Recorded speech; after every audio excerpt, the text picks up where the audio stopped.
बात करते हैं जम्मू कश्मीर में चल रहे ऑपरेशन क्लीन की। अनंतनाग में शिव भक्तों पर हमला करने वाला आतंकियों के खिलाफ अब तक सबसे बड़ा ऑपरेशन शुरू हो चुका है।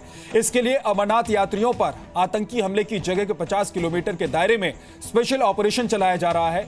250 जवान इस ऑपरेशन में शामिल हैं। सरकार की तरफ से सेना को फ्री हैंड दिया गया है। साफ है कि सुरक्षा बल अब कश्मीर को पूरी तरह से क्लीन करके ही दम लेने वाले हैं।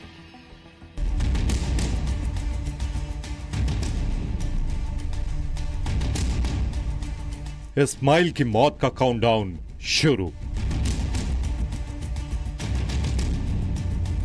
चारों ओर घिरा इस्माइल कर रहा है मौत का इंतजार।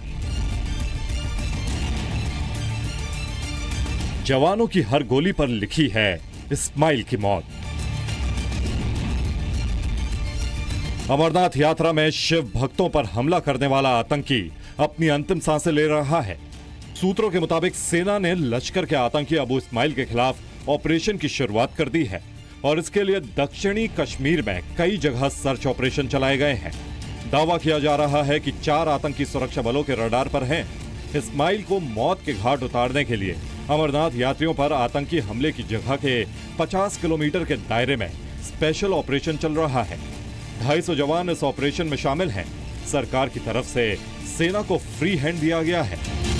अमरनाथ यात्रा के नाम से फोर्सेस जरूर है, इसका अर्थ नहीं कि बाद में फोर्सेस जाएगी। यहाँ सभी ये मिलिटेंट्स का जो आतंक मचा हुआ है, इससे कश्मीरी जनता को बचाना है। हमले का मास्टरमाइंड अबू इस्माइल अक्टूबर 2015 में घुसपैठ करके भारत आया था। हाल ही में इस्माइल को दक्षिण कश्मीर में लश्कर तैयबा का सरगना बनाया गया था। इस्माइल ने पिछले साल भी अमरनाथ यात्रियों पर आतंकी हमले की कोशिश की थी, लेकिन नाकाम रहा था। लेकिन इस बार इसकी साजिश कामयाब हो गई।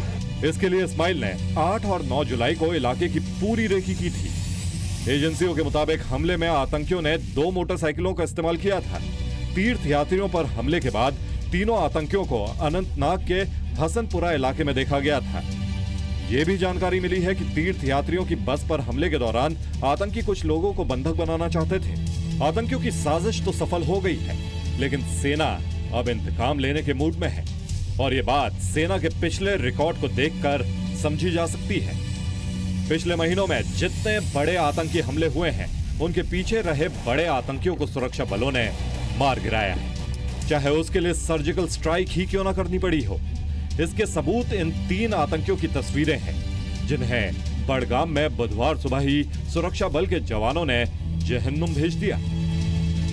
ये मुठभेड़ मंगलवार देर रात को शुरू हुई थी। बेसिकली ये हमें इन्फॉर्मेशन आई थी, रेड बुक में एक स्पेसिफिक इन्फॉर्मेशन थी कि किसी घर में मिलिटेंट 3 बैठे हैं। तो उसी इन्फॉर्मेशन के बिना के ऊपर हमने ये ऑपरेशन लॉन्च किया था। जब वहाँ पे कॉर्डन लगाया गया तो मिलिटेंट्स को हमने, बिकॉज ये लोकल थे, तो हमने अनाउंसमेंट करके इनको सरेंडर करने के लिए अनाउंसमेंट की, बट इन्होंने उधर से हम पे फायर किया। तो इसी दौरान फिर ये एनकाउंटर स्टार्ट हो गया। इस एनकाउंटर में 3 मिलिटेंट जो हैं वो मारे गए हैं। 2 की शनाख्त हो गई है। एक जावेद अहमद शेख है जो कि त्रिपुरा का है, एक लड़का आकिब है, वो अभी रिसेंटली कुछ दिन पहले ही एक्टिवेट हुआ है, कोई 10-12 दिन हुए हैं उसको, and he is from Rawalpura area. तीसरा आतंकी सज्जाद श्रीनगर का रहने वाला था। बडगाम में सुरक्षा बलों ने जिन 3 आतंकियों का एनकाउंटर किया है, उनमें से एक सज्जाद भी था। सेना ने कल इसे मार गिराया।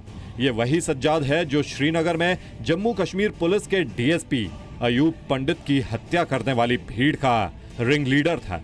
मारे गए आतंकियों के पास से सुरक्षा बलों ने SLR, AK-47, 3 मैगजीन और एक पिस्टल बरामद की है। ठीक है, it uplifts the morale of the boys. इन 3 आतंकियों के एनकाउंटर के साथ ही इस साल जम्मू कश्मीर में आतंकियों के एनकाउंटर का शतक पूरा हो गया। साल 2017 में अब तक 102 आतंकी मार गिराए गए हैं। एनकाउंटर का आंकड़ा तेजी से बढ़ रहा है। 2 जुलाई 2017 तक 92 आतंकी ढेर हो चुके थे। 2 दिन बाद 4 जुलाई 2017 को मरने वाले आतंकियों की संख्या 96 पर पहुंच गई। उसके बाद 10 जुलाई को नौगाम सेक्टर में 3 आतंकी मारे गए। अब शतक के लिए 1 आतंकी के एनकाउंटर की जरूरत थी।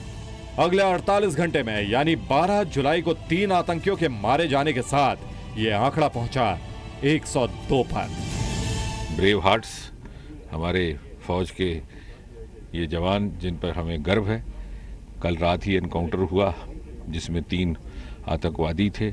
6-7 घंटे तक इनका एनकाउंटर चला और सफलतापूर्वक उसे संपन्न करके ये सुबह 4-5 बजे ही फारिग हुए हैं।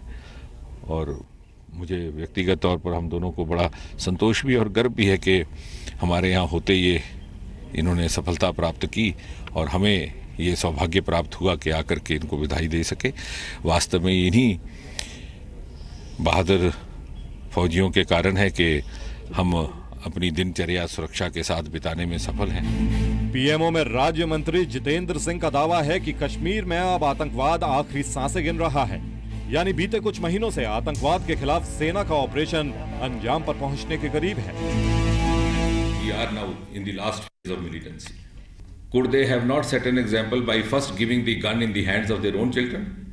I think it requires courage to say that, and I am saying this. And this is what the society has to tell. सवाल है कि आखिर मोदी सरकार के मंत्री के इस दावे पर यकीन किया जा सकता है कि कश्मीर में आतंकवाद अपने आखिरी दौर में पहुंच चुका है। ये कश्मीर में आतंकवाद के खिलाफ निर्णायक लड़ाई है और इसी के साथ साथ कश्मीर के मसले का भी यह निर्णायक दौर चल रहा है। और आपको मैं ये बताना चाहता हूं कि जिस तरीके से इंडियन आर्मी वहां पर ऑपरेट कर रही है और जिस तरीके से आतंकवादी मारे जा रहे हैं, उनका सफाया तो निश्चित है, लेकिन वहां पर आतंकवाद न पनपे और वहां पर अलगाववाद न पनपे, इसकी भी अब नींव पड़ गई है। सुरक्षा बलों की ओर से तैयार आतंकियों की वांटेड लिस्ट में अब भी 240 से ज्यादा आतंकी बचे हैं, जिसके लिए ऑपरेशन सर्वनाश चल रहा है। ब्यूरो रिपोर्ट, जी मीडिया।